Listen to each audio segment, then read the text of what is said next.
Welcome, ladies and gentlemen, to the heavily anticipated 8th Big Brother Canada 9 Rant. I'm, of course, your humble host, Dave Smith.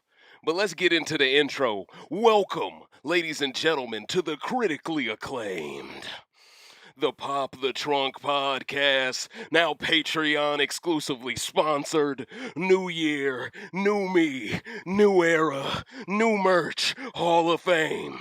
Recency bias radio, where no one is safe from criticism. With me, of course, is your humble host, Dave Smith, Pretty Boy Smitty, Protocol Paul, Pearl Game Ultra, Smith Dog Trill, The Rant God, Hotep Thanos, Throne Thanos, Metro Kaiba, the Pro Black Prodigy, here to bring balance back to the realm. All of the above on that ISAT test and ACT. You know what it is.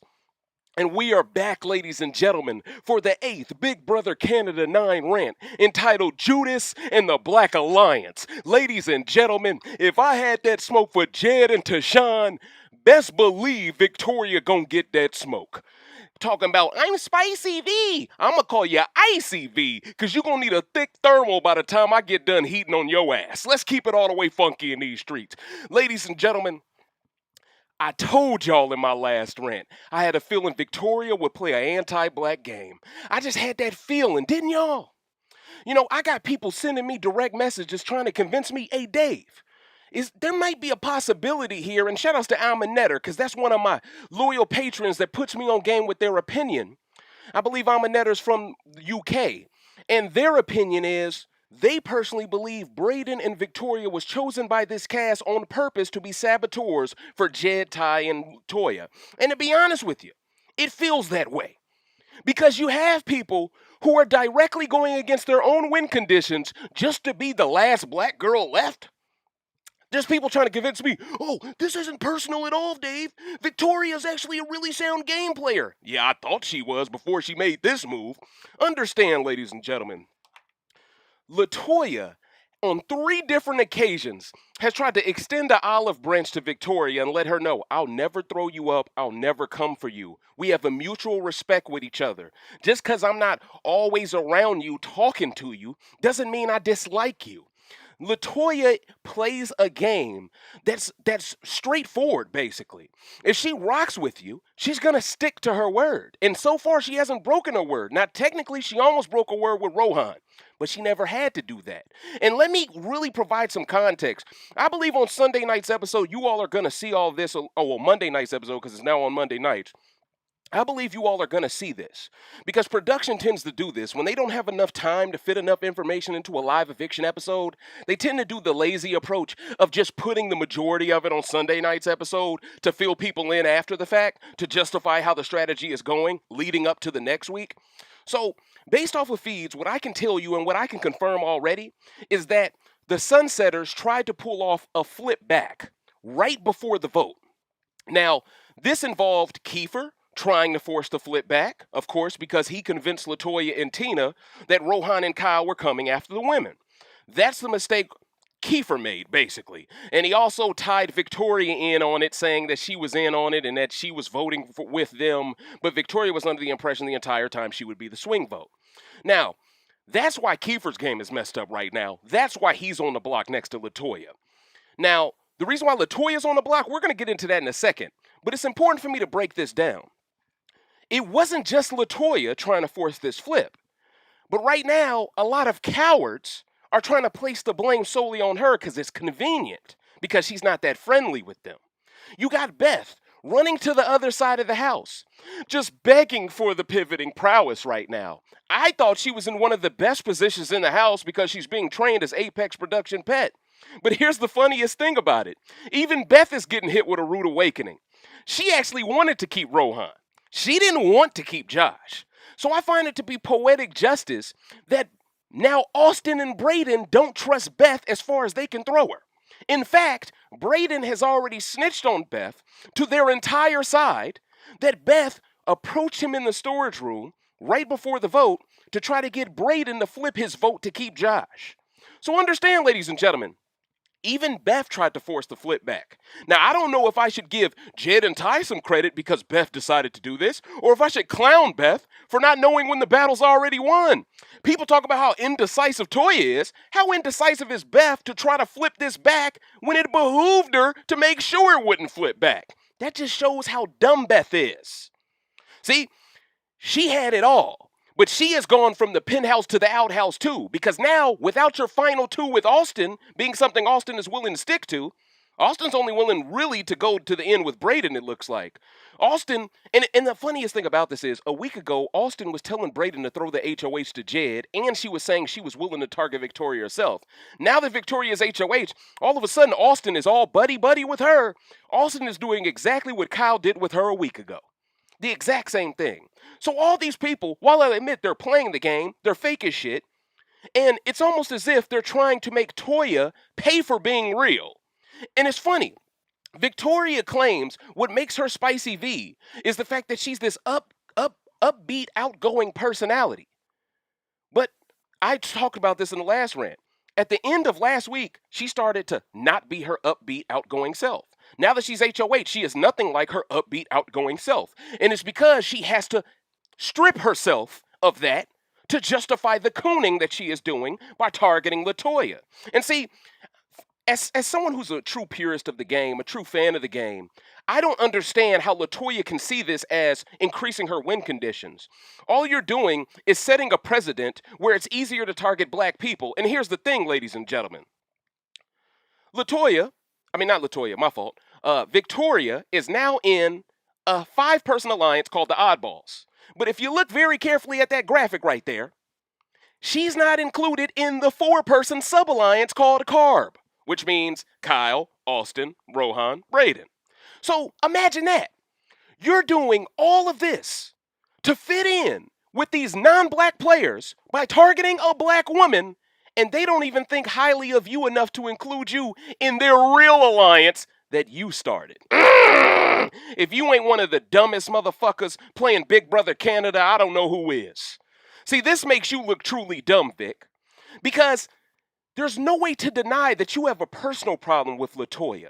This runs deep. See, understand, ladies and gentlemen, at the beginning of the season, number one, Julie Vu has already exposed the fact that Vic has always hated Latoya. Since day 4, she's hated her.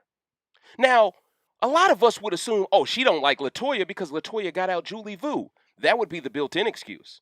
But now that Julie has even snitched on her friend to the world, it tells me even Julie sees Vic as a fake-ass bitch.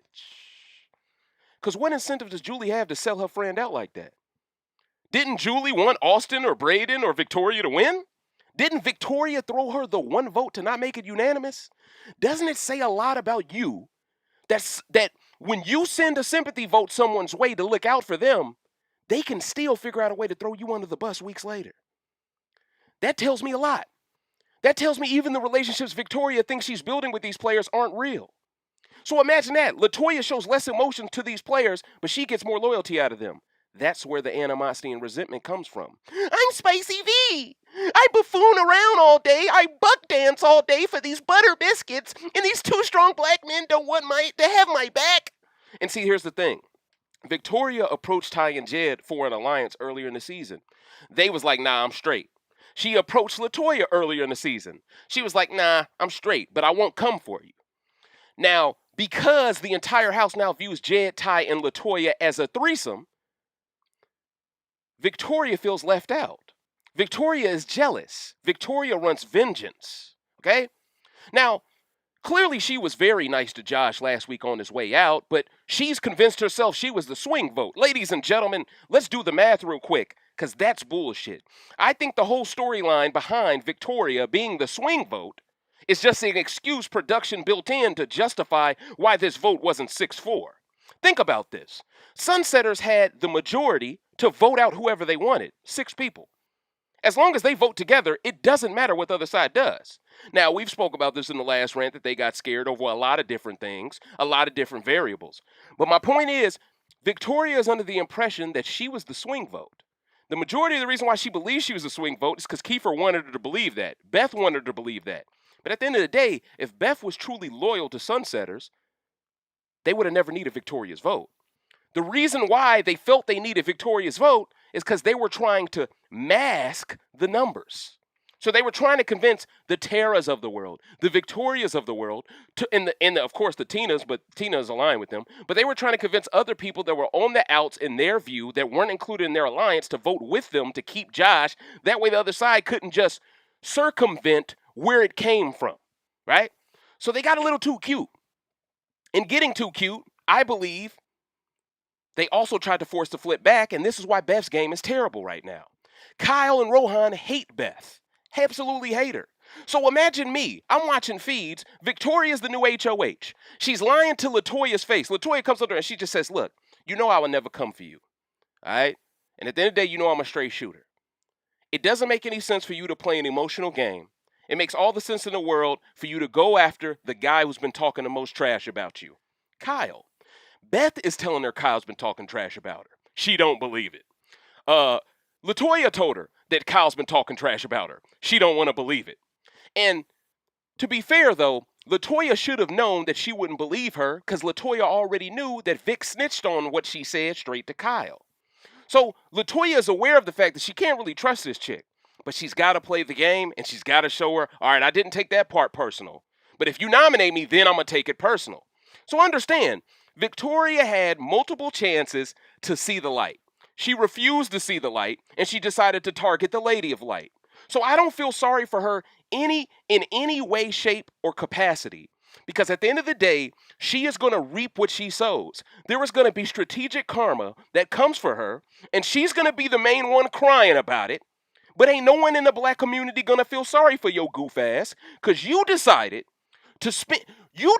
when you got the first HOH, you've been dreaming of this HOH moment your whole life. And you decide, I want to take out another black woman before jury? Oh, she's a threat because she always tries to force a flip. If I throw her up, at least she can't force this flip. I'm going after Kiefer. Shut your dumb ass up. Ain't nobody buying that shit. You think we born yesterday? If you gonna make a big move like throwing Latoya up, you're going for her, clearly. And in this season, where you can't even compete for veto, you set yourself up to look like a damn fool. Because guess what, ladies and gentlemen? Jed is the new power of veto holder. Now, here's the thing. In my last rant, I went off on Jed. I went off on Ty, and rightfully so. I'm not walking back anything I said, but I did say in that rant that there was a chance for Jed and Ty to atone for their indiscretions. Jed, this is your opportunity. I don't give a fuck what Victoria says to you. I don't care if she says, and see, ladies and gentlemen, right now it has been already decided before the veto comp even happened that if anyone wins veto and takes Latoya off, Victoria is going to put Beth up. She hopes she can threaten Jed to not use veto by saying your girl Beth will go up. And this is where Jed is going to really have to show himself here. Are you really not going to protect this black woman? Because you're scared this white woman will go up? In theory, this white woman should have enough connections to survive over Kiefer if she's on that block. Now, you know Toya don't got the same connections that Beth do, because Beth's been trying to convince y'all to play both sides this whole time. So strategically speaking here, Jed should be more likely to risk Beth on the block than he should be likely to risk Toya on the block. But once again, I'm speaking logically, and I'm speaking from the position of a superfan. Jed isn't one. Now, Jed did his job. The reason why you're in this alliance is because you're expected to win comps. You won this comp. Good stuff, my brother. But what are you going to do now, Jed? You better use that veto on her, bruh. I'm telling you, man. You and Victoria will be looked at as the two most hated black players, arguably in Big Brother history, if you don't use this veto. If you use it on Toya, though, you can at least make sure only Victoria is the most hated. Look out for yourself, Jed. Look out for yourself. And see, at the end of the day, ladies and gentlemen, it's funny. Because when Victoria's creating this 5-person alliance, we're the oddballs.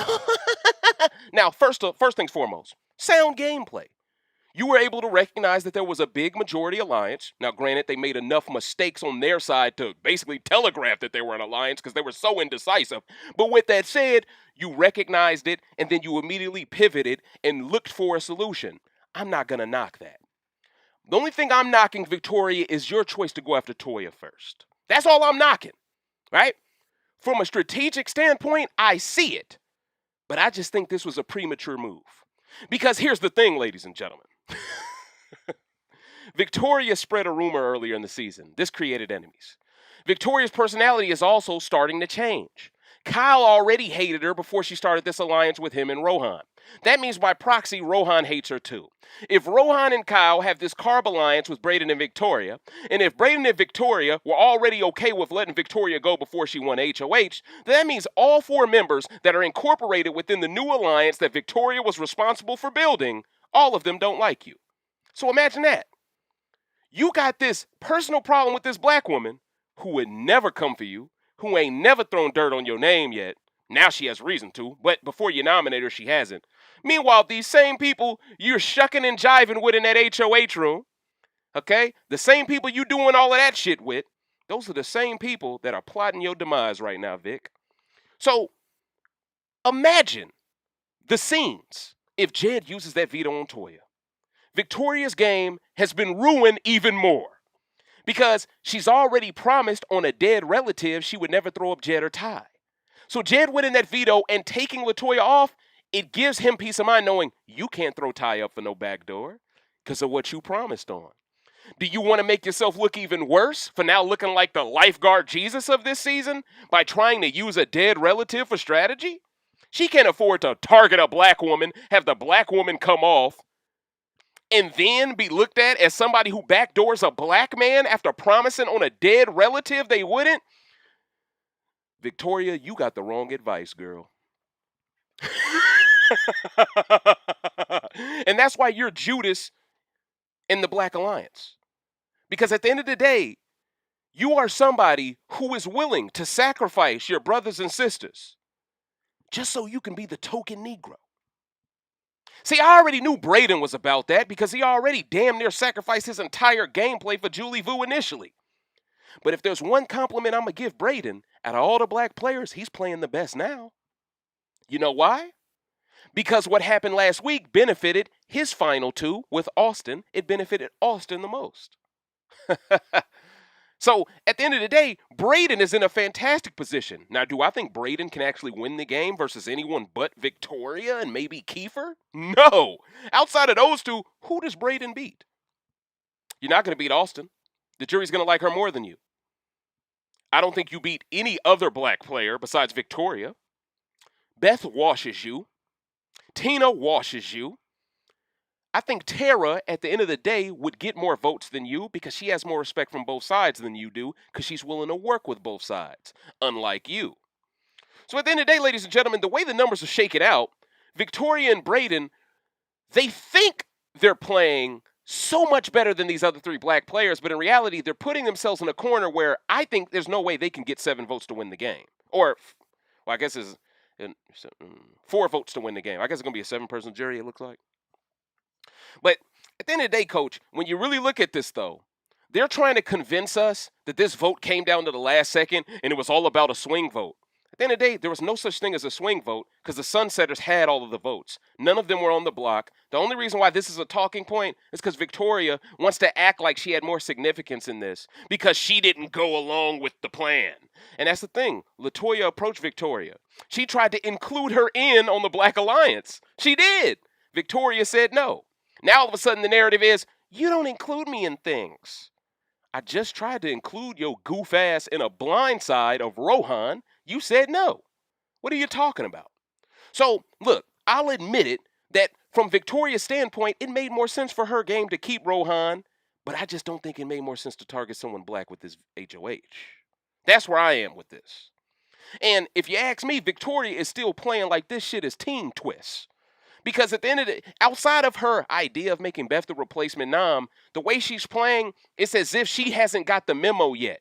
The teams have been scrapped, Coach. You can play how you want to play.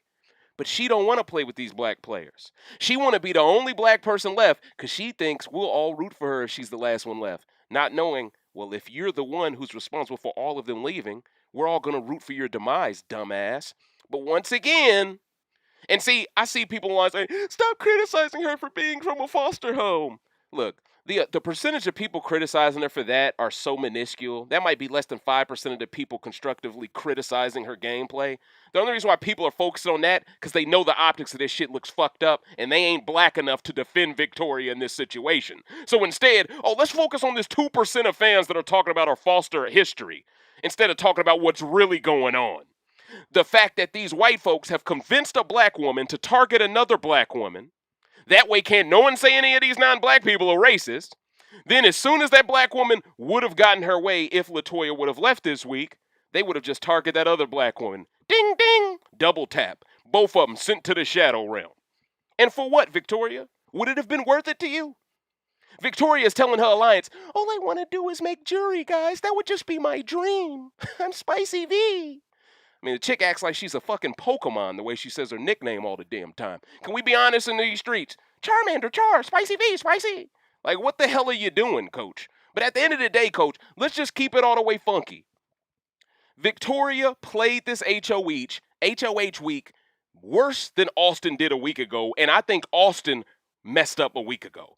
That shows you that Victoria has lost the plot. That shows you that Victoria is begging for those butter biscuits from production.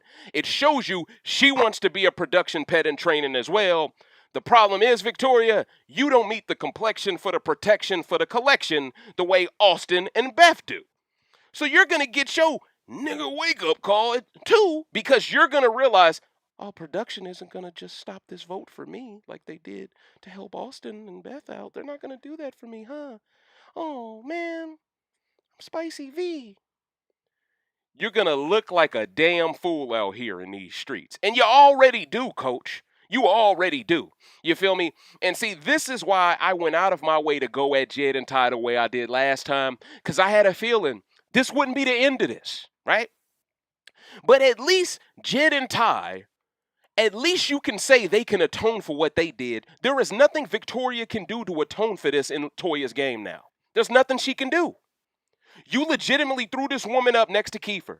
Kiefer legitimately slung your name in the mud and hurt your social game, almost blew it up completely with lies. How the hell is Toya a bigger target for you than Kiefer? Or even better, why is Toya even on the block next to Kiefer? How can you justify that? I don't really talk to her. Oh, okay. So you're saying that you talk to Tera more than her? You know, Tera's on the outs as well, but you're trying to protect her. I wonder if that has anything to do with Rohan and Kyle being close to her. Oh, another thing, ladies and gentlemen, in case you didn't notice, the Oddballs have recruited 2 more people in Tina and Tera. I'm not even mad at you, Tina. Go ahead and get your pivot and prowess on. Because at the end of the day, Jed and Ty took you for granted, and that's another thing. Once Jed and Ty got in front of Kyle and Rohan, they start copping pleas, acting like, oh, it was Tina and Tera's fault. You know we wanted to keep you, but it really came down to them. They was kind of pushing for it. They thought y'all was coming after the women. So you got Jed and Ty, and kudos to them for not putting it all on Toya, but by them not taking out Rohan, they basically put it on Toya anyway. So it's not as if I'm going to give them a whole bunch of credit for this. But still, they try to place that blame on Tina and Tera. Now Tina, she don't trust Jed and Ty for the rest of the game. That's what it looks like to me. She's still down with Toya's demonstration, but she wants Toya to realize that these dudes ain't shit. So right now, it seems like the way the game is shaking out, Kiefer, Toya, Tina, and Tera, they're kind of like their own 4 right now. Jed, Ty, and Beth, they have done everything they can to basically disband the Sunsetters, even though they want to tell Tina, oh, we're still strong, Tina, come on, trust us. But Tina has no incentive to trust you. She's told you too much information. You all sailed her down the road with that vote, and you guys are way too indecisive, and you're not ready to be alpha males within this game strategically. Tina ain't got time for that shit. She just doesn't, you know? And at the end of the day, I told you all, I really like Tina's game. I really like Tera's game. You know, and I believe those 2 women, the more and more they talk to Toya, the more they understand her, right? It's a shame that these black players won't spend that same amount of time with her to understand her, to get her, right? It's almost as if, oh man, I need a girl to just flirt with me 24/7, or else she can't keep my attention. That's what it looked like on Jed and Ty's end. Now for Victoria, it really just seems like Latoya isn't Team Destiny, so she's convinced herself, I don't gotta be cool with you. That's what it feels like to me, at least. But yeah, so we got that popping off. Of course, you have Kyle and Rohan. They tried to intimidate Kiefer in the storage room. This was a huge story. Let's go ahead and talk about this. Now, Naturally, Kyle and Rohan have a big problem with Kiefer because Kiefer spread the rumor that they was targeting the women, which included Tina, Toya. I don't think he included Tera in that. I think it was just Tina and Toya because he was trying to get the Sunsetters down with the blind side of Rohan. Because he did that, Rohan and Kyle full court pressure this man into the storage room. Now, my problem with this is, and see, I was almost going to call this rant fireworks frenzy because allegedly, Kiefer said that there's going to be fireworks tonight to Latoya. This triggered Kyle and Rohan to figure out, what did you mean by fireworks? So, of course, you got Kiefer trying to damage control, trying to act like, oh, I was talking about this stir fry I was trying to cook. And they were like, oh, so stir fry is fireworks? What were you really talking about? They was really grilling them, right? And Kyle has this passive-aggressive way of being sarcastic while he's trying to intimidate you. Rohan don't really seem like a dude who can fight, but he kind of just lets Kyle be that taller guy who kind of just stands over you, kind of, sort of. So, as you can see, Rohan is kind of the good cop. Kyle is kind of the bad cop here. Now, my problem with this is both of them dudes would have never did that to Ty and Jedson. Ty and Jed. They would have never did that to those brothers, right? They did it to Kiefer because they saw an easy target. They saw a mark. You can always tell who's deep down kind of a beta male based off who they decide to confront, right? These dudes could have easily confronted Jed and Ty. Now, right now, they have this technical ceasefire going on, but both sides still don't fuck with each other. Both sides are waiting for the moment to pounce. And I'm just going to tell y'all this right now. Rohan and Kyle, they plan to take out Toya this week, Ty next week, and Jed the week after. So they don't want either of those three to make jury. They're trying to set it up in a way to take all three of them out. Then hopefully, because if we're down to 12 right now, right? They take out 3. They're hoping that basically the jury is everyone left in the game right now, minus the 3 players that are massive targets. Even though Tera told Ty he wasn't a target until he tried to make that flip happen, which was a lie.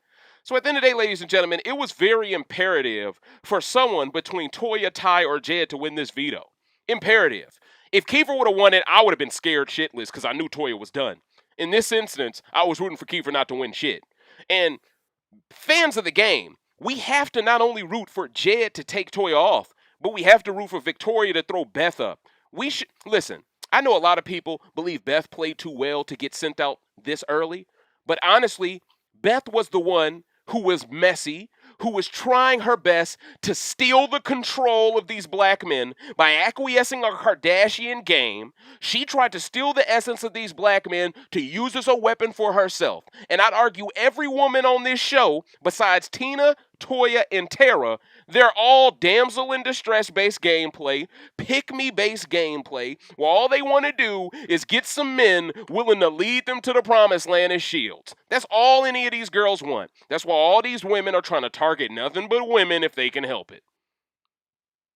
So when you have all of these cowards playing this specific type of game, while assuming that they're so slick while doing it when really they're quite obvious, I'm going to admit, even though I do not like what Victoria did to Toya, what Victoria did was guarantee there's 2 sides now. That's what we want as Big Brother fans. So I look at it like this, Coach. If Jed takes Toya off, Beth gets backdoored somehow, and Beth gets voted out over Kiefer, arguably, that's a better week than if Toya won HOH. Man, talk about going from a double negative to a double positive. Do you know how much Black America, the black fan base, would celebrate if that distraction, that succubus known as Beth, got sent to the Shadow Realm during a week where a black woman tried to coon and take out another black woman? Ladies and gentlemen, it feel like Black History Month came to March. Facts, though. Facts. And honestly, that is what all superfans should be rooting for here. Because say whatever you want, at the end of the day, Beth deserves to be reprimanded for what she did. Because she attempted to play both sides. She wanted to keep Rohan. Rohan staying is a big reason why Kyle is applying full court pressure to Kiefer. It's a big reason why Tina has flipped on y'all completely. Now Tina and Tera are included in the 7 that's going against y'all. And at the end of the day, I think Beth is the difference in why Tina and Tera flipped. I think if Beth goes this week, Tina and Tera flip back to Sunsetters. Because Tina and Tera trust Kiefer and Toya more than they'll ever trust anybody in that Oddballs alliance. That's why I really want Beth to get sent to that Shadow Realm. It would be poetic justice, and it just goes to show, Beth, you and Latoya and Tina, the three of y'all women could have been dominant this season together. Y'all could have been dominant.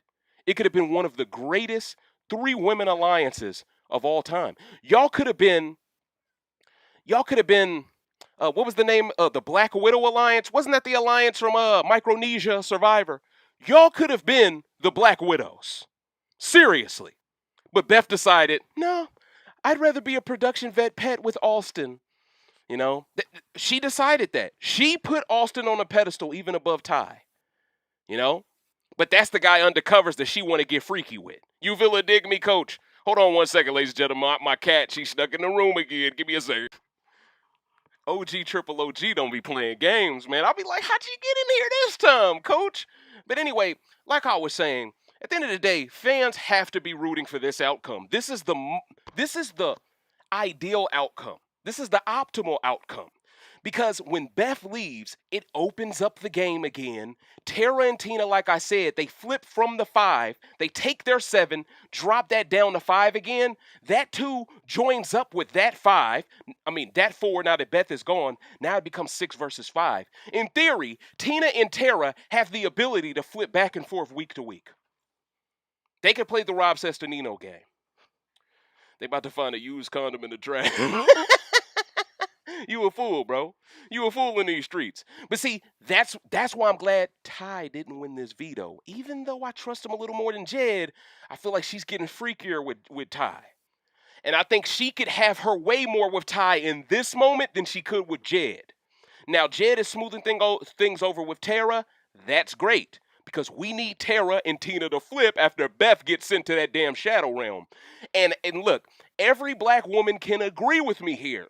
We would love to see Jed and Ty with no Beth. We'd love to see it. You know? Some people want to see LeBron James without Della Vadova.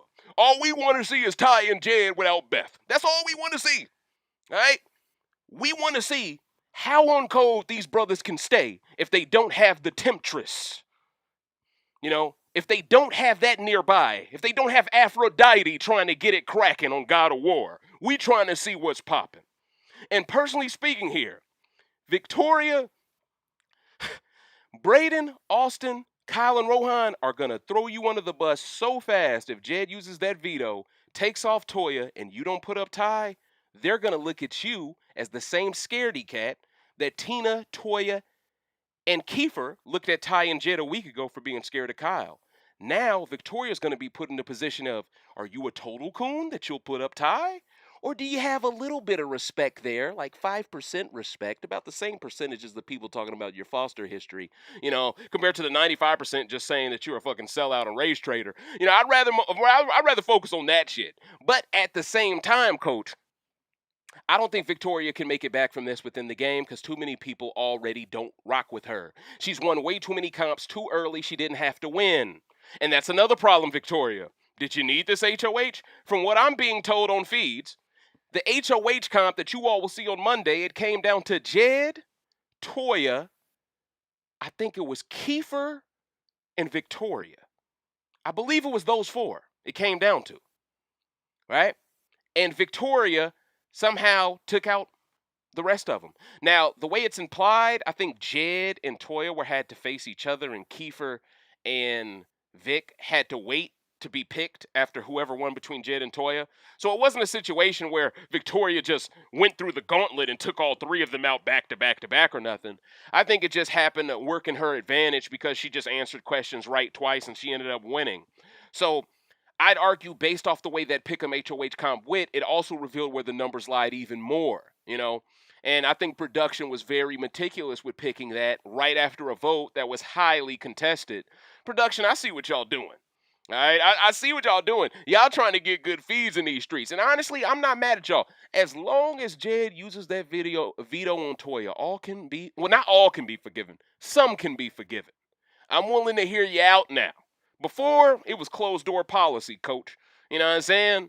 Now it's, all right, use that veto on Toya. Now we can build towards something. And like I said, ladies and gentlemen, using that veto on Toya, regardless if Beth goes up or not, these brothers need to believe in their social game that they can keep her. Especially if you have Toya off the block to force the flip to keep Beth. Now, granted, Beth might not want that bitch to stay.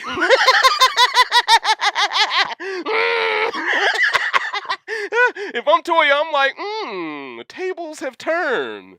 Oh, wait, bridges burn, tables turn, you live and learn. Hey, you know, hey, if I'm Toya, I'm thinking nice and hard about this and going, would this bitch have kept me if I'm still up there, though? And honestly, I think for Toya's game, who has been saying for weeks now that she wishes she would have included Tera in the Sunsetters initially, I think it makes all the sense in the world for her, Tina, Kiefer. Well, Kiefer's on the block. He really has no say. But it really is going to come down to her, Tina, and Tera. If those three women can sit Ty and Jed down, and this is where it's really going to fall more on Tina and Tera here. Tina has shown in the past she will snitch on an alliance to get these black men to see the light. It didn't work last time because they had Beth in their ear. Now that Beth is on the block, Beth can't afford to be that reckless. So now, Tina, please take one more risk for me. Please, can you take one more? Please explain to them how the numbers are shaking out with that 5 and that 7. Let them know you're willing to flip, make that 5, make it 6 versus 5 if they're willing to cut Beth. Because understand, if they cut Kiefer, I think Ty and Jed cut every tie to Tina and Tera they have left. Facts. I think y'all need Kiefer. I think Kiefer's been such a loyal soldier for y'all. Y'all can't afford to lose him yet. And if Kyle and Rohan are this ticked off by him, Kiefer's y'all new Josh. Ooh, oh, this rant is legendary. Oh, I'm saying some hot shit right now. Don't make the mistake 2 weeks in a row, fellas. Don't make it 2 weeks in a row. Keep Kiefer. Send Beth the Berserker to the Shadow Realm. Send her there. I don't care if you got a Monster Reborn card in your hand. Don't use it, coach. You feel it, dig me? You know what I'm saying? Act like you don't got it, coach. All right? Act like you don't got it. Pray for a battle back. Do something. Just don't risk Toya's game, because you don't want Beth to touch the block. Beth the ones with all these friends. Beth should be able to survive on her own. Make her hold her own ovaries. Show her that all of that thotting that she's doing ain't good enough. Show her that the loyalty you have for Toya isn't about what's deep and what isn't. It's about the fact that you made that deal with Toya before you ever got even close to Beth. And if that's the case, y'all owe it to this girl Latoya to stay loyal to her. Because here's the thing. Toya's motivated now more than ever. Now more than ever. She see the way this entire house is treating her. She see this. She see the way all of them is looking at her. And here's another thing. I forgot to mention this. When Kyle and Rohan was trying to bully Kiefer, and I don't like using the word bully loosely, but they was trying to bully him. Let's just keep it real. They thought this was a sucker that they could punk. That's just what it is. And to be fair, this falls, once again, on the other half of the Sunsetters for allowing Rohan to stay, because I think if Kyle was by himself, he never does this. But once again, I digress. They're trying to punk Kiefer. Toya walks in the first time, opens the door, sees what's going on. She dips out for a second. I think Toya was trying to get her head right on what to say when she came back in. Toya walks in. No Ty, no Jed, no Tina, has Kiefer's back. Tera's quiet as a church mouse. And to be fair, Tera right now is trying to decide, do I want to work with... I know she don't trust Kiefer right now, but my point is she's thinking, do I want to just work with Tina and Toya, or do I want to keep working with Kyle and Rohan? Based off the fact that Rohan joked around with Tera about, let's have a fake fight to throw people off the scent and make them think we're not close, I think from that moment, Tera looked at Rohan a little differently.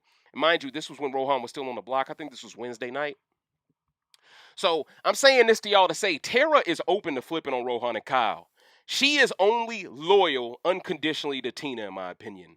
Conversely, Tina is only loyal unconditionally to Tera and Toya, in my opinion. I think even to some degree she's mad at Kiefer because Kiefer's done a few things to out the group itself.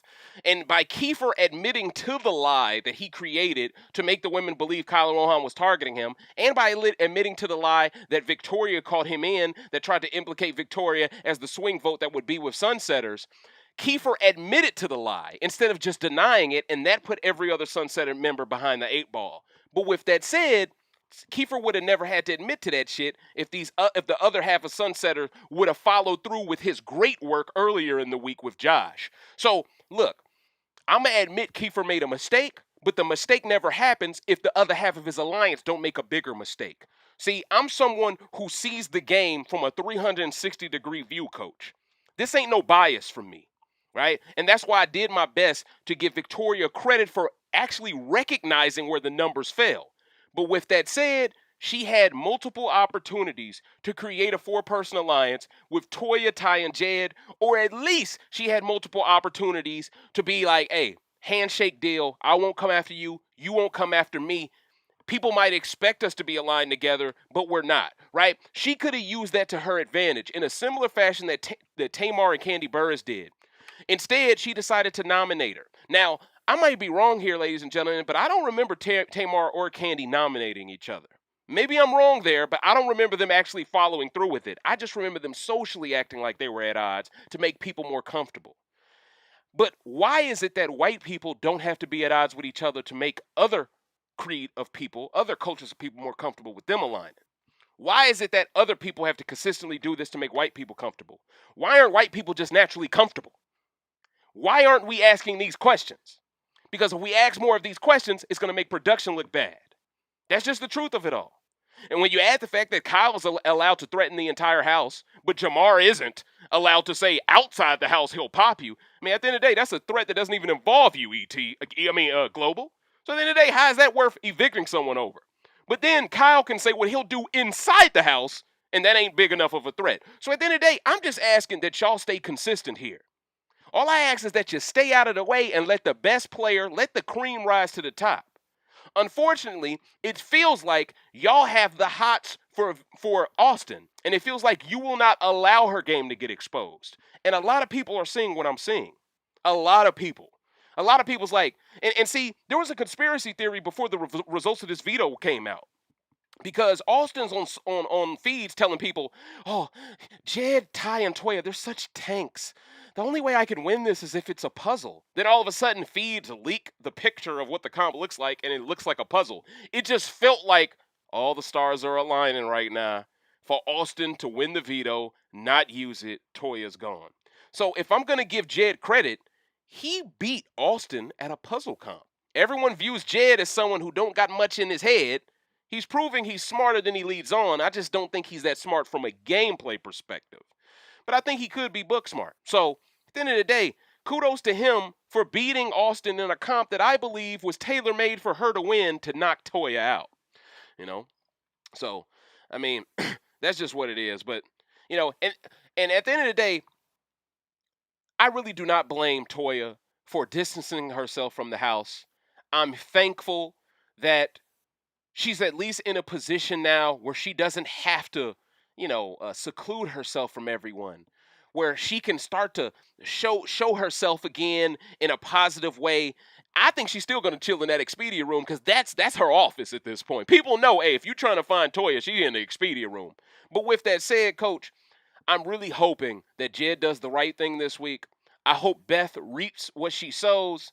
And I think at the end of the day, it would be one of the funniest situations to have Beth so excited to get rid of Toya so early, having her supporting Victoria in this move. When Victoria is creating the Oddballs Alliance, Beth walks in there. And see, here's another thing. And see, Jed and Ty try to put it upon Toya to save herself this week because they didn't want that smoke with Victoria. But I was the one on social media saying, why isn't Jed and Ty putting this on Beth to sort things out when Beth is clearly the closest to Victoria within their alliance? Beth is the one who's been playing both sides from the start, and Jed and Ty know about that. Beth is the one that was trying to convince them to keep Rohan. In reality, all of this should fall on Beth's plate. But once again, they tried to put it on Latoya's plate because these brothers didn't want to own up to the fact that this should be on Beth's plate. So I think it is the best thing for it to end up on Beth's plate indirectly by her being backdoored this week. Hey, man, listen, at a certain point, you got to figure out who needs to go for us to stick together. If Kiefer goes, y'all not sticking together. If Toya goes, y'all not sticking together. If Beth goes, all of y'all can stick together because she was the double agent the entire time. See, you cut that snake by its head, all of a sudden the Sunsetters can actually play the damn game. Because they don't got somebody trying to nerf all of their progress at every second. Wait, Latoya came up with that great move? I don't get credit for it. You know what? I don't think y'all should do that. That's Beth. So if y'all can figure out a way to get her out even before jury, oh, now Toya's influence grows, it expands. Now Victoria's influence shrinks because people see, oh, you took the shot, it didn't work. Now Jed, now Ty are less distracted. Now they got Latoya's back. Now Latoya is done throwing HOH comps. Now y'all finna get all the smoke. You better put a gas mask on, coach. That's what we want to see. We all about that two sides going at it. And I personally thought if Josh would have stayed, we would have still had two sides. But to be fair, it would have been lopsided. Now I'm willing to admit, with Josh gone, with Rohan staying, in theory, we have a much more entertaining season ahead of us. And who can be mad about that? Who can be mad about that? I can't. I'm actually very excited, ladies and gentlemen. But once again, my excitement, it relies on Jed to not make the same mistake 2 weeks in a row. Come on, man. Fool me once, shame on me. No, fool me once, shame on you. Fool me twice, shame on me. Right? At the end of the day, B, you gotta realize what you did wrong. On Thursday night, Jed was already talking like he was content with Latoya leaving. Now you got the veto to save a game. I need you to step up, brother. I don't care if you're biracial, triracial, quadracial. All right, my guy? I don't care if you're Rachel Riley. You gotta know that saving Toya is the only mission. Private Jedson. All right? We need that real Red Jed redemption here. All right? And if you gotta sacrifice a snow bunny on your way, who cares? It ain't like she choosing you over Ty anyway. You feel it, dig me? Now, one could argue if Jed saves Toya and Beth gets thrown up, would Ty have animosity towards Jed for risking the girl who chose him over Jed? I doubt it. I do. But there's a possibility because she was getting more freaky with him last night. I expect Beth to get even freakier. Y'all talking about there's going to be a lot of condoms. She going to tell him he can take the rubber off pretty soon. If she gets backdoored, she going to let him go raw. I'm just telling y'all what it is, bruh. She gonna try to create an attachment to that dude. Matter of fact, she might start cooking this brother spaghetti. We need to watch her. Hey, Kiefer, make sure you cooking the rest of the week. She finna be like, hey guys, I made spaghetti only for you and Jed. Wouldn't you like to eat some? Boy, Toya gonna be the one. My radar's going off. She's full of shit. I smell PMS in this sauce. Hell no. You know what I'm saying? Toya would sniff that shit out, boy. No. And see, that's the thing, man. Now we get to see if Beth is really as good as she's cooked herself up to be in the edit. Yeah, production's giving you all this credit for a lot of stuff Tina is doing. But at the end of the day, now you got to prove yourself, Beth. If you get put on that block as a backdoor by Victoria, who you thought you was that close to, now we get to see, Beth, if you're really that connected like you hyped yourself up to be. Now we get to see if Austin even keeps it real with you. Because here's the thing. Austin right now is clearly aligned to Rohan and Kyle. Beth is trying to convince Austin. She's trying to convince Victoria, hey, Kyle and Rohan don't really like you two girls. They don't. Don't get too close to them, guys. Now, Beth has no way of knowing that Austin is already included in a Final Four deal with Kyle and Rohan. Austin won't even tell Beth about that deal that she's made with Carb, let alone the oddballs. That tells me Austin and Breydon have completely canceled your ass. So imagine that. Victoria and Beth both have been buck dancing and tap dancing, trying to earn their way into the cool kids table, only to be told at the last second, hey, y'all did good work for us by keeping Rohan, but neither one of y'all are good enough. But Latoya was so bad, huh? Hold up, man. Hold up, coach. Hold up, man. I gotta fry these bugs, man. Where Do Flamingo at? You look about goofy as hell. She look goofy right now, dog. Woo. Man, now, so I guess we could get into more detail on these feeds. Now, I got some notes, and after that, ladies and gentlemen, I will get to answering some of your questions, okay? So get your questions ready. So Latoya and Beth are both at odds, but they both told Vic about how much Kyle hates her. What does Vic do with this information? Decide to target Toya and make Beth the backup plan. I wouldn't be surprised if Vic's boyfriend was white based off of her gameplay, because she has her cape out for Kyle, even though he can't stand her. That tells me Victoria is also still playing the game as if there are teams, because the only Destiny player she's willing to cut is Beth, even though Tera is way less connected to her than Beth or Tina. Now that she's part of the 7, technically speaking, it does make sense that she's willing to cut Beth before Tina or Tera. But I need to let you all know this is how I thought on Thursday night, all right? Now, Toya tells Victoria that straight up that the guys like Kyle kiss ass week to week, but she doesn't. This was a great point that Toya brought up, in my opinion. The person that you can trust is the person that doesn't run the power to kiss their ass every week. That's the person who's always looking to flip. I'm being portrayed as the person always forcing to flip, but I'm not always kissing the new HOH's ass. And here's another wrinkle in this.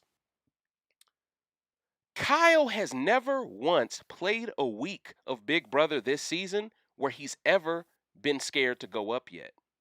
So I think a lot of the bravado, a lot of him throwing his weight around comes from the privilege of knowing I can't touch the block the first 2 weeks. Week 3, Victoria wins. I'm including her lines. I can't touch the block this week. That's why week 4, I need someone within Sunsetters. Hopefully Beth is gone. Hopefully Tina and Tera replaces her. I need someone within the new Sunsetters. Hopefully they form after Beth's gone. I need someone within that group to win the next HOH. Preferably not Tera, though, because I think Tera could still be convinced to target Jed. Right now, I'm not too sure. So for personally, I would love to see a Kiefer HOH, because Kiefer would go for Kyle and Rohan. He has the built-in reasoning. And the way they tried to come after that man when he was just trying to cook some damn stir-fry coach. Oh, it's personal. It's personal. Kiefer has a legit alibi to target those dudes. And honestly, only one of them could win veto, so one of them gonna go. And after what happened that first time, all you got to do is put up as the replacement nom. All you got to do is go ahead and throw up somebody like Austin. Make her the pawn. No one's going to make sure Austin goes before one of them. That's all you got to do. Game over. Checkmate. So that's what I'm hoping for. But understand, ladies and gentlemen, even though I'll give Kyle credit, I got to be honest. The way the game was shaking out until Jed won the veto and it gave me the hope that Latoya could come off, it felt like another cookie-cutter standard Big Brother season where the white guy wins at the end because the white guy has everything. Right? The white guy never is a threat to touch the block. The white guy gets to just lay down all day. The white guy gets to just kiss people's ass all day. The white guy gets to threaten everyone and never hurts his game. At the end of the day, no matter how you look at it, Jed and Ty are these big bad targets, but they're totally respectful all the time. Kyle can be totally sarcastic, disrespectful, and condescending, but that's just Kyle being Kyle. So as long as we have this double standard, I really don't want Beth around because Beth is contributing to the double standard with all her microaggressions towards Toya. Get that bitch the fuck out of here. Let's keep it all the way funky. You know, I'm not holding my tongue tonight. I didn't wait damn near 5 hours for them feeds to end so I could find out who won that veto. Y'all know I'm talking that hot shit tonight. Rod, here's the thing. Toya, there's video evidence of Toya approaching Vic talking about, I really do not want to ever target you. I want to work with you in this game in the future. But at the end of the day, Toya won no HOH.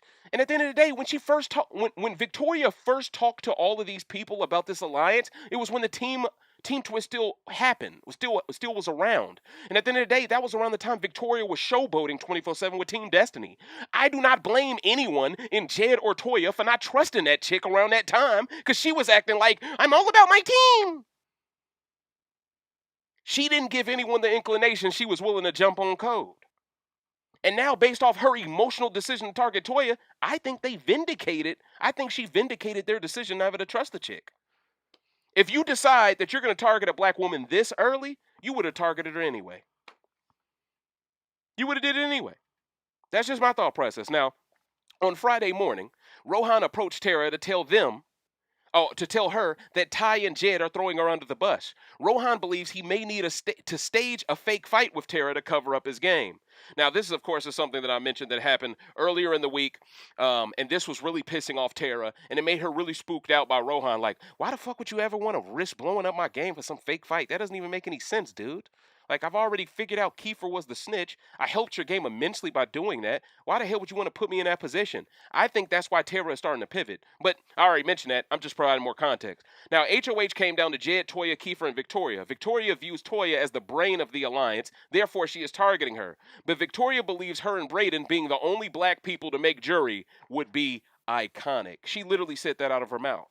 She literally said, "Hey guys, I would just love it for us 7 to make the jury." Now here's the thing. The 7 she was talking about didn't include any other black people but Breydon. Breydon has self-hate, clearly. Victoria has self-hate, clearly.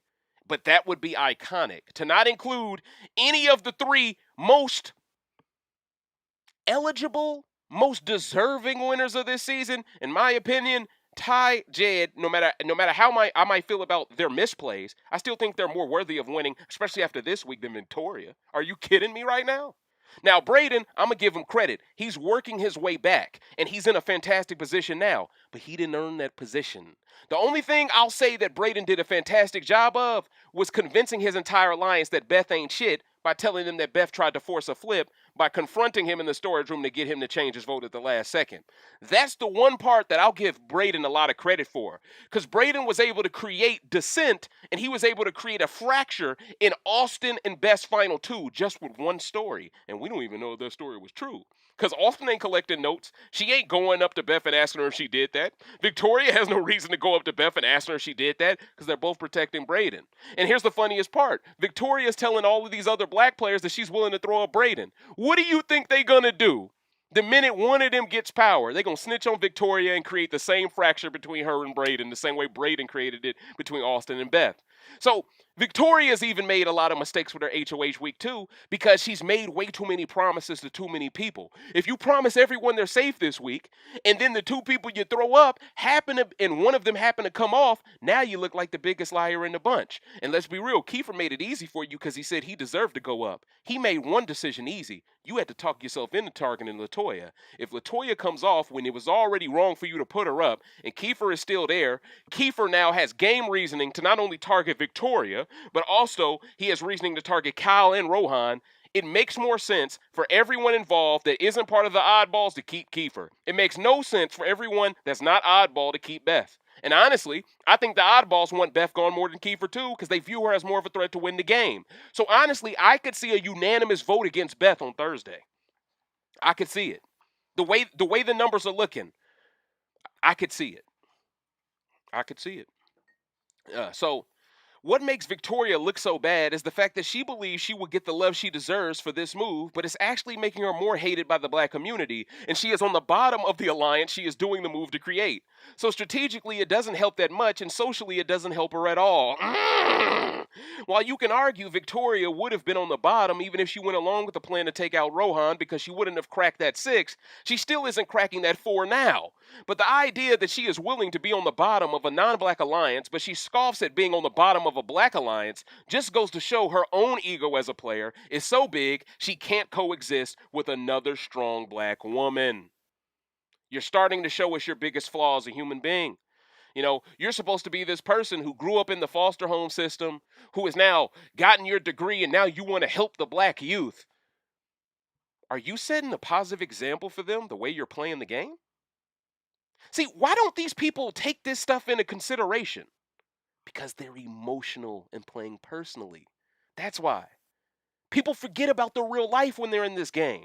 That's how the game does you. That's why people say racist stuff on feeds. They forget. Once you get in the Matrix and you in there for a while, you think the Matrix is real life. You forget that you can get jacked out. I think Victoria's fallen victim to this. But please believe she's not a victim. The real victim is Latoya. But let's continue. And now even Beth's game is in shambles because she allegedly tried to get Breydon to flip back at the last second. Now Rohan and Kyle know Beth isn't shit, and that's why they plan to take out Ty and Jed right after Latoya, but they wouldn't mind taking out Beth right after those 3. So now Ty and Jed's chickens may have truly come home to roost in karmic fashion for keeping Rohan, and Ty and Jed both have created enemies out of Tina by throwing her under the bus to Cairo along with Tera. Cairo, 50 Shades of Bray, Austin, and Victoria are the oddballs, and they brought in Tina and Tera to form a 7. to attack the 5 Sunsetters. And with Kiefer ruining his game by admitting to a lie over denying it, he has justified why every member is being targeted as well. But to be fair to Kiefer, he already did enough. Now, I already said this, so I'm not going to rehash it. Now, Tina deserves a lot of credit for pivoting, as well as she did under these chaotic circumstances. Ty, Jed, and Beth were willing to ruin Tina's game, so she has every right to pivot and take their place in the Cool Kids alliance with Tera. Now Tina and Tera are both sitting relatively pretty, as Jed or Ty most likely will be the backdoor targets if Toya wins POV. But after doing more research, that was never going to happen because once again, Victoria promised Ty and Jed she would never throw up either one of them. And I think this has a lot to do with the fact that Victoria is terrified of a man coming for her. But she'll risk a woman coming for her. That's why the one man she chose to put up was Kiefer. You see that? You see how cowardice the Cool Kid side is? Oh, we'll throw up a man, but it's got to be Kiefer. Now, you have game reasoning for throwing him up. But once again, y'all ain't doing that to Ty or Jed because y'all don't really want that smoke. You know, how you going to be half-stepping? How you going to be half-stepping with your cooning? You better go all in. And here's the other thing, Victoria. How do you expect non-black players to trust that you're a loyal player if you're willing to sell a person that looks like you down the road so easily? You don't think non-black people look at you as someone that they can't trust either because of how you did your own? This is the same reason why they look at Ty, Jed, and Latoya as a big threat, because they see that they're on code. Maybe not all the time, but they see that that's a legit Triforce there. Victoria is salty. She wishes she was Zelda in that alliance. That's just what it is. Victoria, you can't carry Latoya's G-string, coach. You just can't. Even if you wanted to, you just can't. And I get it. You look at her, you look at yourself, and you kind of be like, damn, like, what do I got to do? I'm super nice and super bubbly. These guys just don't give me the same time of day. That's how Latoya feels about Beth. Get a ticket and stand in line. But once again, you don't even look at Beth that way the way you look at Toya, showing us it's personal. Because if it was just about Jed and Ty's attention, you would hate Beth just as much as Toya, and you would have threw her up next to Toya. You know, if it really was just about that, that's what you would have done. And honestly, it doesn't really help your game to put up Kiefer either way. Because at the end of the day, Kiefer's not expected to win an HOH to target you. Now, I get it. In your mind, I need a pawn, and I want to kind of get lucky with taking out a target, but I don't want to really say that I'm taking that target out. What makes you a legend while playing this game is having the balls to admit out loud, I'm going for Toya, right? Don't be scared. Say what it is. Don't half-step. See, when you half-step, you make the people who want to support you look at you like you a coward. You make the people who want to hate you look at you as a coward. Now you're a coward all around, right? Like, it doesn't take courage to look for a pawn and then put up a black woman. That don't take courage. What would have been courage, in my opinion, Victoria, if you would have put up Ty and Jed. Now, I would have still criticized you for anti-black-based gameplay, but I would have at least had to say, oh, that took some ovaries. But what you did to Toya with that whack-ass excuse you came up with, talking about, it's awkward. You know you're making the game a lot more awkward, Victoria, because you're not that spicy V person you made yourself out to be at the beginning. It's being a lot more awkward because you're not as upbeat and outgoing as you once were. That's showing everyone that you're slowly but surely losing your innocence to the game. And you're slowly but surely becoming a villain within it. You know? So... So like I said, of course, lots of blame still falls on Ty and Jed, but at the end of the day, all this BS talk about Victoria being the swing vote is lies. If Beth had just done the move she wanted to do a week ago before Toya wanted to do it, they would have had all the Sunsetters voting to send Rohan home, and this 5 could never be assembled to go against the 6. Sunsetters' blunder created their worst enemy in the game. After nominees, Kyle and Rohan apply full court pressure on Kiefer. I already mentioned this pretty much. I'm not going to get back into that. But at the end of the day, when I see Kyle and Rohan coming at Kiefer like this, I'm not saying it's out of bounds, but I can't help but notice that they do this to people they think it will work on. To me, I think it's soft. And then you even had Kiefer admitting he might be too soft for this game. Kiefer, don't say that about yourself, man. I think you're built for this game. I just think your alliance didn't back up your fantastic play, and then your bad play started to ooze out. But don't say that you're too soft for this game. Someone who's too soft for this game would have never came up with a plan with Josh to create the meeting to place targets on other players who are otherwise not really being targeted by anyone. Don't say that you're too soft for this game. I don't like seeing people being self-deprecating when they're not joking. Nah, man, keep your head up. Because I think you can survive this week over Beth.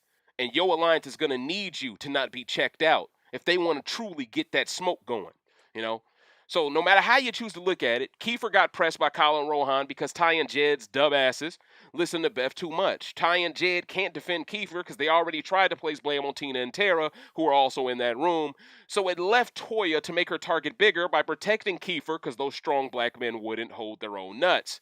As for Beth and her little final two with Austin, that shit appears to be dead because Austin hasn't revealed anything to Beth. Also, Austin allowed Tina and Tera in the big alliance before Beth as well, because clearly Kyle, Rohan, and Vic don't trust her. And when you add how Breydon ruined Beth's game already, I'd argue Breydon snatched Beth's Infinity Stone, and after Vic did this dumbass move of doing Kyle and Rohan's dirty work, I'd argue Breydon is slowly but surely snatching Victoria's Infinity Stone too. Breydon might become a late game threat here. Pay very close attention to what he's doing, because he's already compromised Beth's game, which seemed untouchable up to a certain point. Austin don't trust her no more. And he's also compromised Victoria's game while she's still HOH. Fantastic. So one story Breydon told was compromised. So one story Breydon has told has compromised two very powerful women's games. And guess who this helps out even more? Austin, the production's pet. Now, Beth asked Austin about Kyle and Ro. Austin acted like she didn't know anything about them, chalking everything up to them being shell-shocked over the vote. But shell-shocked people don't push up on Kiefer the way they just did. I need you to use your thinking cap, Beth. Something Austin is telling you ain't adding up. But once again, you dick ride Austin the same way Ty and Jed dick ride you. So now you're getting that treatment. You're getting the curve. You're getting the cold shoulder. You don't like it, do you? Well, you thought it was all shits and giggles when you tried to do it to Toya, remember? Huh? So Beth should be smart enough to know better, but Beth buys whatever Austin tells her as she ignores Toya. This is why it would be the greatest karma in the world if Beth got backdoored this week. Beth throws it out there that her and Austin need to start an alliance with Vic, but Austin is in no rush to do so because she's already included in Oddballs. Beth then mentions how Toya is such a problem because she can't get closer to the boys. But what does it say about your gameplay if you can't work well with men without being sexual? Overrated. Overrated. I'm just saying. It says you aren't compatible with them naturally. All these women would rather target women because they all want men to carry them. My biggest problem is, how can Victoria justify hating Toya for not including her in the back alliance, but the moment Toya included her after Vic already snitched on Toya to Kyle, Vic refused? In theory, that moment should have showed Vic Toya actually trusted her. Because in that moment, Toya could have charged your ass to the game forever. She still tried to get you in on the vote, when she didn't even need your vote for the vote to go through. She just wanted as many people as possible, that way they didn't have to reveal their numbers. But once again, if a black woman pushes for she's trying too hard to flip everything, you know? But let's just say, what if she was Vanessa Russo though? Huh? Do y'all think they would have had that same energy? No, they would have let Vanessa do what the fuck she want to do because she white. I'm just saying what it is. But anyway, let's continue. Toya gave this ungrateful chick multiple chances. It's Vic who gave Toya only one chance, and that was back when teams were still a thing. And back then, Vic was all about Team Destiny. That's why she showboated so much for winning that team comp. So any logical fan of the game will tell you Vic is playing a buck dancing based gameplay. Now, Beth keeps trying to act like only Toya tried to force back the flip, but Beth tried to do the same thing with Breydon, but she isn't owning it.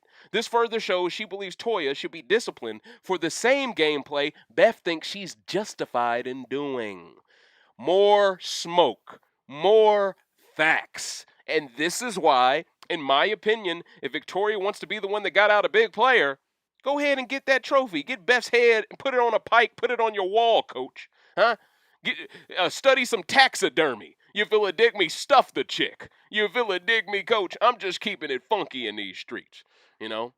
Now, as for Saturday, ladies and gentlemen, the people who played in the POV competition were as follows. It was Toya, Tera, Austin, Jed, and Kiefer. So needless to be said, all we were rooting for was for Austin and Kiefer to not win it. And the fact that this was a time comp and someone black having to win it lets me know production knows, oh no, it's too much riding on. We're going to lose 90% of our black fan base if Toya don't, if someone black don't win this veto, coach. We can't afford to step in and interfere this time. So shout outs to y'all production, all right, for not interfering this time. We like to see it. Around noon, Tera asks Toya if she's worried that if Jed wins veto and uses it on her, whether or not Ty will be backdoored. This is when Kiefer and Toya reveal that Victoria promised on a dead relative that she would not throw up Jed or Ty. So now Kiefer, Toya, Tina, and Tera believe Victoria's game will be completely ruined by a house meeting if she backdoors Ty, making me want Jed to take Toya off even more.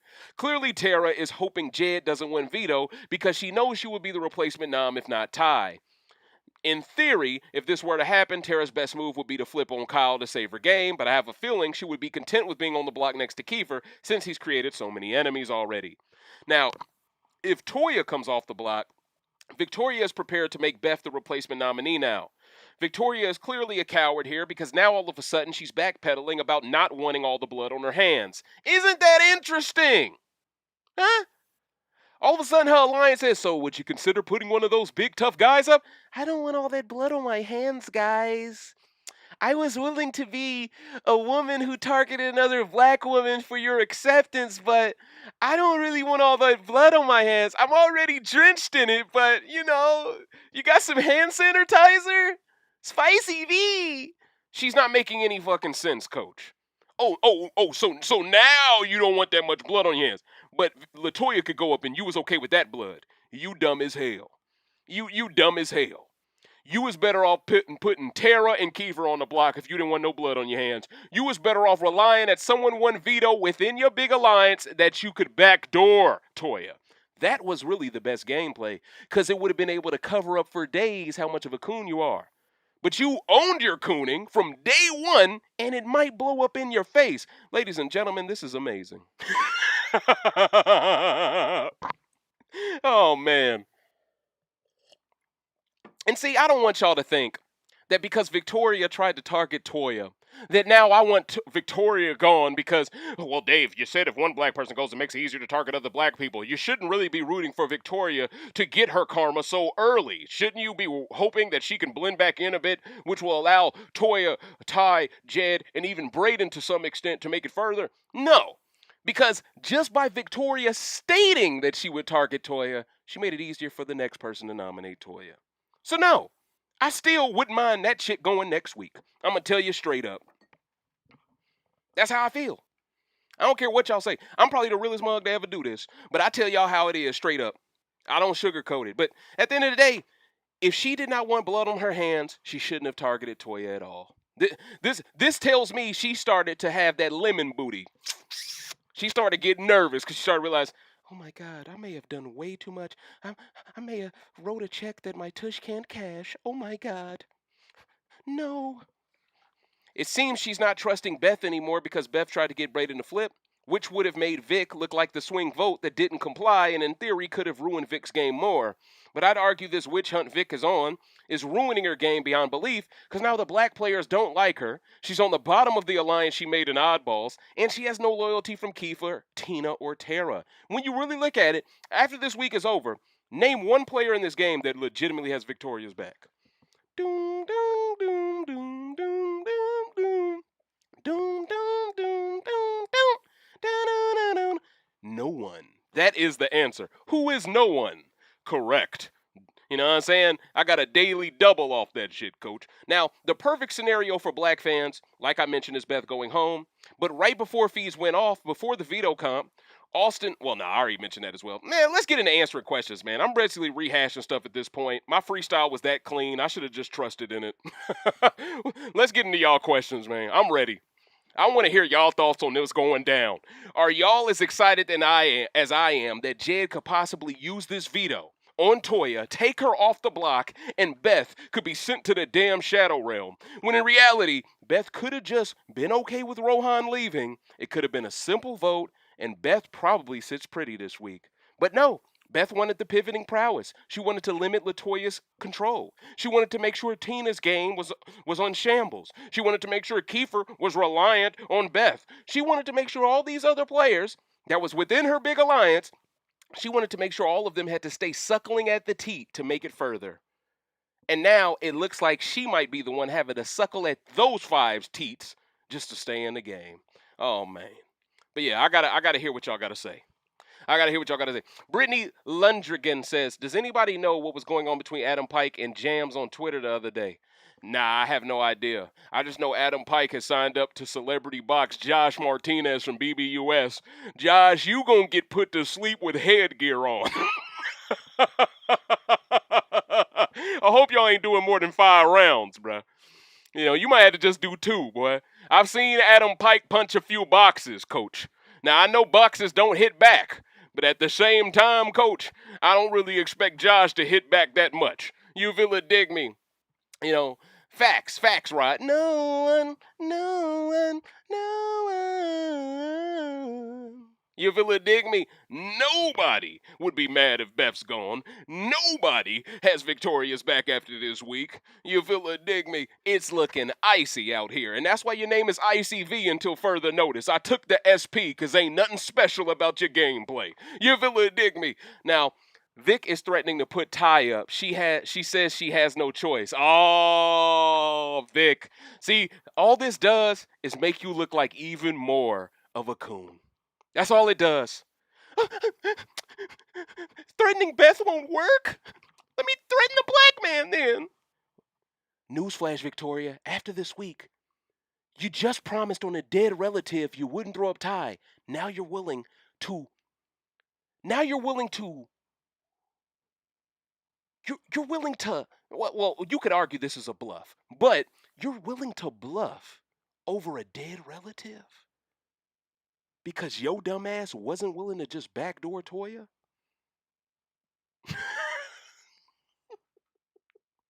How much self-hate do you really have? And see, here's the thing. If someone promises you on a dead relative, but they grew up in the foster system, I have no way of knowing if that relative means anything to you. So maybe this gameplay is next level dirty. Think about it.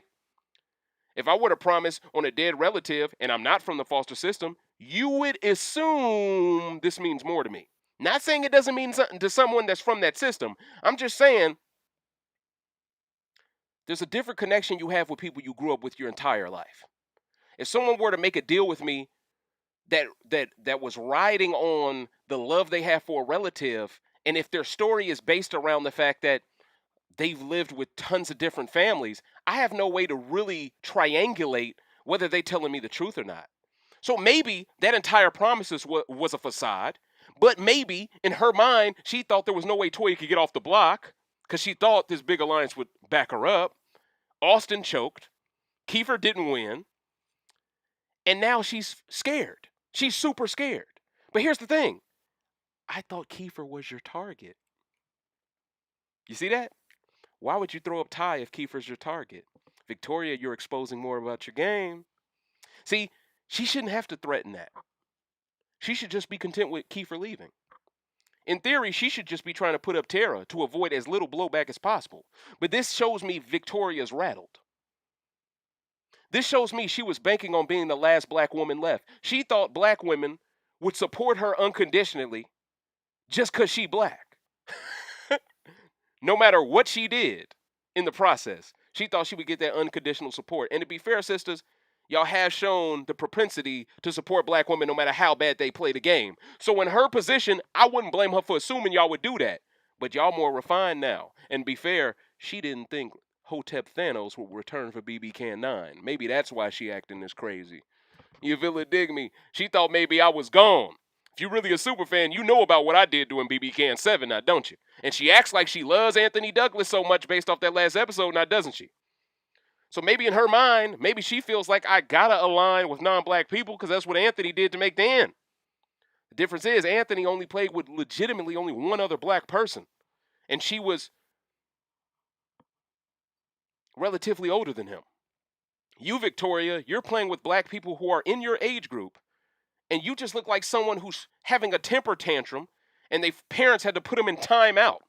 This feels like an episode of Rugrats. That was my crayon, Mommy. Yeah. You acting like Angelica Pickles, Coach. You acting like you can't find your Cynthia doll. Can we keep it all the way funky out here?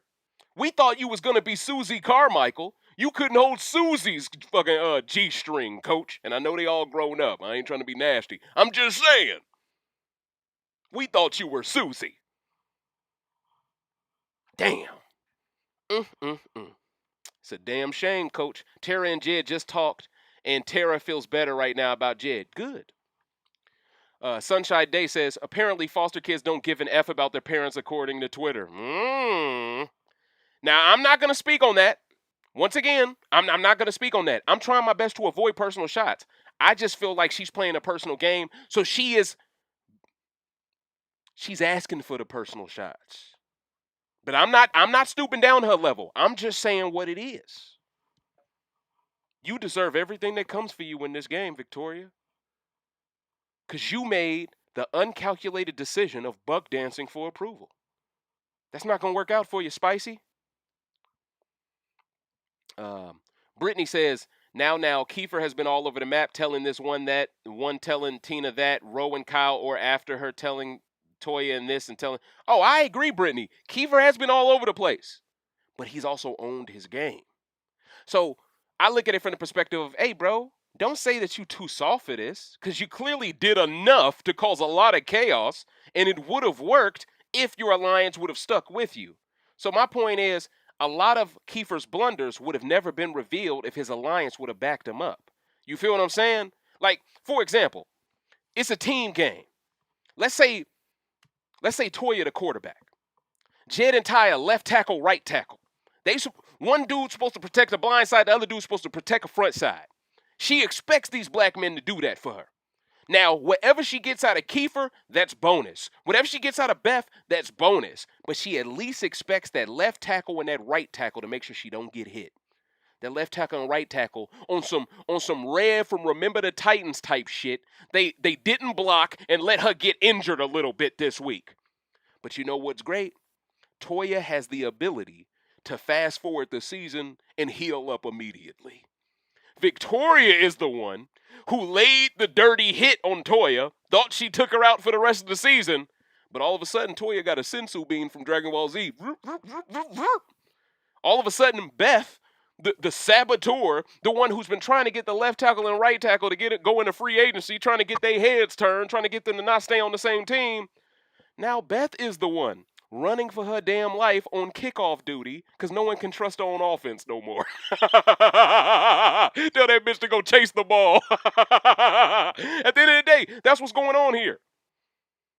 Toya tried to create an offense where all of y'all could eat.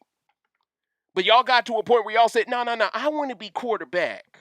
Let me be it. Because I'm Beth. I deserve that. All right, Beth. All right.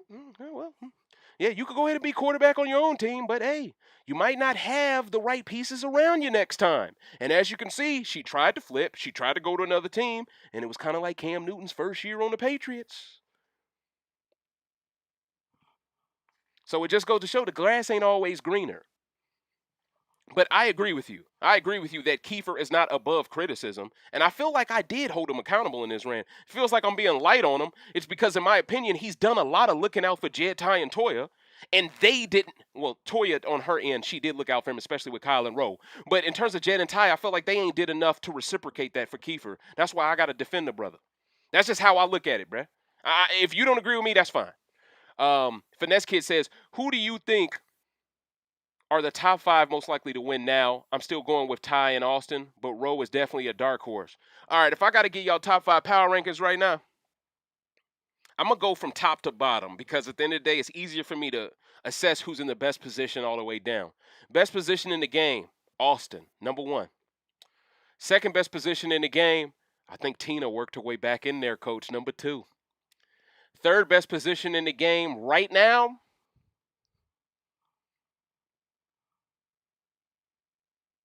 I'd say Rohan. Fourth best position in the game,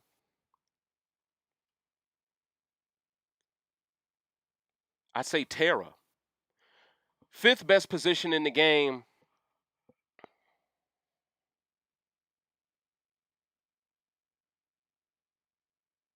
probably Breydon. Honestly, that would be my top 5 power ranking right now. And that a lot of that has to do with the fact that Rohan stayed. So as you can see, the game shuffled based off Rohan staying. I think if Josh stays, a lot of the members in that top 5 aren't there. I think Austin's not there. Rohan's not there. I think Kyle's not there. I mean, well, Kyle wasn't there anyway. I I think Tera would possibly still be there, even if Rohan left, because she would still be in a good position. Um, but yeah, that would be my top 5, Coach. Good question, Finesse. Now, Sunshine is the quarterback and can't even throw a basic pitch. Sunshine. Hey, he finna get drafted by the Jaguars, Coach. um, Miss Selena says, she asked the question, how come Chief Kiefer don't have that same smoke for Kyle that he had for Roe? Kyle is much taller than Roe. Kyle is also a white dude. And a lot of these players, in my opinion, aren't willing to G-check a white guy, but they are willing to G-check a guy like Roe. I think some of this could be Islamophobia. I'm not trying to put that all on Kiefer, but what I am saying is I don't really think Rohan has really done anything to deserve to be a target as much as Kyle has. I think it's going to come a point eventually where Rohan has to realize Kyle is hurting your game. Now, Kyle technically was responsible for saving you. So you can't really afford to turn on him right now. But my point is, I think Rohan is playing the far better game based off how he acted on the block, right? I mean, that guy basically was on the precipice of getting backdoored. He kept himself together. He never lost it. Even though he had multiple opportunities to lose it, he never lost it. I think if you put Kyle in that same situation, I think Kyle would have cracked a little bit. Just my opinion. That's just my opinion. But with that said, Miss Selena, why doesn't Ty and Jed keep that same energy with Kyle as well? It feels like all the men within Sunsetters, they treat Kyle like he's Leonidas, some fucking Sparta or some shit. I'm just being honest. I don't know if it's the fact that he played hockey that got y'all scared. I don't know what it is, but I don't know. Maybe it's the same impact as Beth is the only young white woman, and then you have Kyle as the only young white guy. Maybe there's something tokenized about those two roles that makes people scared to target it. Maybe they're afraid of having white people in general hate them. All of this could play a role here. Ro is going to backstab his group at some point. I can feel it. I told y'all, Ro is a chaos theory specialist too. Let's not forget his intro package. He just has no choice right now. But I don't see Rohan going to the end with no Austin. I see him maybe going to the end with Breydon because I think he could wash him in a vote. But that all depends on what Breydon does. Because Breydon does have a case he can make. But I just think Rohan surviving the way he did, that's a tough guy to beat in Final 2 after he survived that week. Because that 1 week turned the game upside down, right? Kyle played hockey, so he has a tough reputation. Yeah, that's true. That's true. I'll give him that. Rod says, why are these folks scared of Kyle? Make it make sense. That I don't get it, man. I really don't get it, And I just don't agree with allowing Kyle to use intimidation as strategy. They allowed Memphis to do this in BB22. It's just a strategy that would be viewed so much differently if a white man wasn't doing it. That's why I believe it should be abolished. It shouldn't even be an option for you to rely on. Because to me, the same way I criticize Beth for relying on sexual activity to get deeper into the game, that's low frequency. Intimidation is low frequency.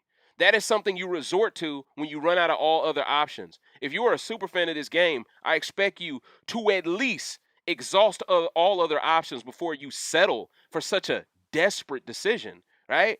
And the way production doesn't reprimand them for it, it's almost like they're enabling it. It's almost as if they're telling them keep doing it, right? And that's setting the wrong example. It's just setting the wrong example, A lot is due to social conditioning. I agree with that determined observer. I agree with that as well, Coach. But at the end of the day, ladies and gentlemen, those were my thoughts, Coach. It's 11 p.m. where I'm at, meaning it's got to be midnight for y'all if y'all are in Canada. I don't want to hold y'all any longer. I want to get to these feeds as much as y'all want to get to these feeds because now it's super lit. And the best outcome that every fan, no matter what side you're on, if you're rooting for Austin and them, you should want Beth gone.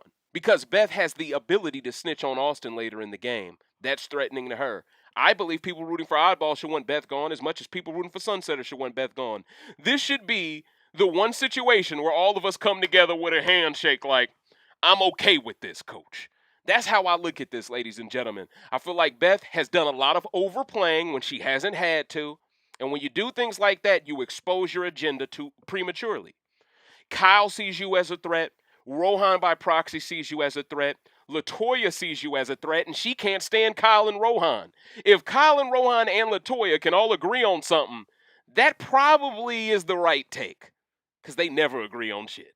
So, ladies and gentlemen, I hope you enjoyed the 8th rant of Big Brother Canada 9 entitled Judas and the Black Alliance, ladies and gentlemen. I tried my best to explain this to someone who may not be following the show, who would like to be interested in the show. Understand, Victoria right now is making a huge mistake. She's on the bottom of the alliance she needed to win HOH to even create. And yet she holds Latoya to this unrealistic standard of, you never accepted me.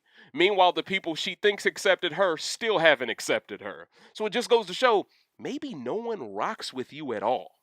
And something needs to be said. If Latoya doesn't have this super inviting personality all the time, but she can find an alliance that really rocks with her, but you can't find an alliance that rocks with you, and all you do is act like you're the happiest person on earth, maybe your strategy is the wrong strategy.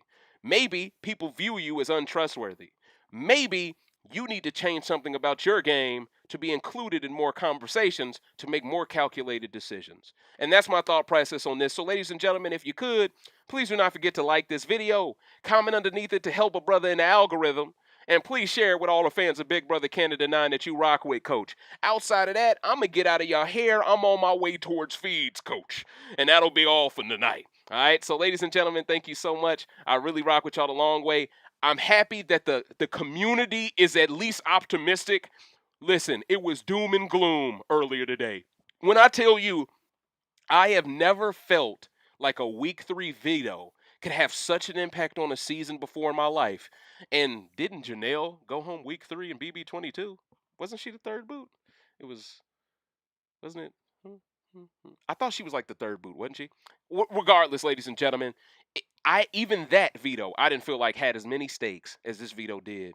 That shows me that I'm becoming emotionally invested in this cast. It shows me I'm actually loving the gameplay of certain players. And it shows me that this season could become legendary if production get out the way. Let them play. So, ladies and gentlemen, thank you so much for watching. I'm going to see y'all for the next rant in the foreseeable future. Deuces. Until next time. The stones, they have a mind of their own. If I snap, you'll disappear. But at least you won't be as down bad as Victoria's game is.